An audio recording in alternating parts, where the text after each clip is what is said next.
അപ്പം എങ്ങനെയാ തുടങ്ങാം. ഇന്ന് ഞാൻ ഈ പറന്ന് ബൈക്കിലേക്ക് പോകുന്നത് എങ്ങോട്ടാണെന്നറിയാവോ? നിങ്ങളിപ്പോൾ ക്യാപ്ഷനിൽ കണ്ട പോലെ തന്നെ ഒരു കുറി എടുക്കൽ. അപ്പം നിങ്ങൾ വിചാരിക്കും കല്യാണക്കുറിയോ മറ്റോ എടുക്കാൻ. എൻ്റെ വരെ കല്യാണക്കുറി ഞാൻ എടുത്തിട്ടില്ല. ഇതിപ്പോൾ പോകുന്നത് അമ്മേൻ്റെ ഒരു നറുക്ക് കുറി എടുക്കാൻ വേണ്ടിയിട്ടാണ്. മേക്കുന്ന് ആൻറ്റീൻ്റെ വീട്ടിൻ്റെ അടുത്താണ് പോകുന്നത്.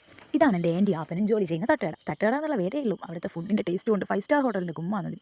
അങ്ങനെ ആൻറ്റീൻ്റെ വീട്ടിലെത്തി. അപ്പോഴേക്കുണ്ട് കസിൻസിൻ്റെ പിള്ളേരെല്ലാം കൂടെ മുറ്റത്ത് വട്ടം കൂടി സമ്മേളനം നടത്തുന്നു. എന്നെ കണ്ടപ്പോൾ ഓടി വന്നു.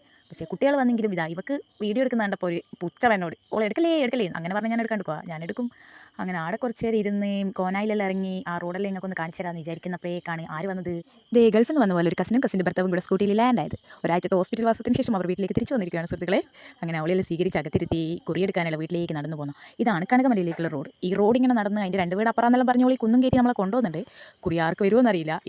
അങ്ങനെ നമ്മൾ നടന്ന് കുറിയെടുക്കുന്ന വീട്ടിലെത്തി ഇങ്ങനെ വെയിറ്റ് ചെയ്യുക. ഈശ്വരാ കിട്ടോളി നമുക്കടിക്കണേ കുറി എന്ന് പറഞ്ഞു. അതേ പ്രതീക്ഷയിലാണ് വേറെയും കുറേ ആൾക്കാർ വന്നിരിക്കുന്നുണ്ടായിരുന്നു. അങ്ങനെ കുറിയെടുക്കാനായി നെഞ്ഞിങ്ങനെ ഇടിക്കാൻ തുടങ്ങി. ആർക്കെടുക്കുമോ കിട്ടൂലേ ഇങ്ങനെ നിൽക്കുക. വന്ന് നീ ഹോസ്പിറ്റലിൽ നിന്ന് ലാൻഡ് ആയിട്ടില്ലേ?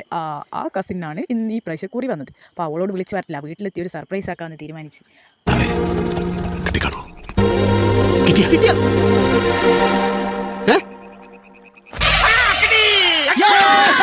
ഞാൻ വന്നിട്ട് ഐശ്വര്യമോളെ അതായി കാണുന്നത് അതെല്ലാം പറഞ്ഞിതാ നമുക്ക് തിരിച്ചു പോകാനുള്ള സമയമായി. അങ്ങനെ തിരിച്ച് ബസ് സ്റ്റോപ്പിലേക്ക് പോവാണ്.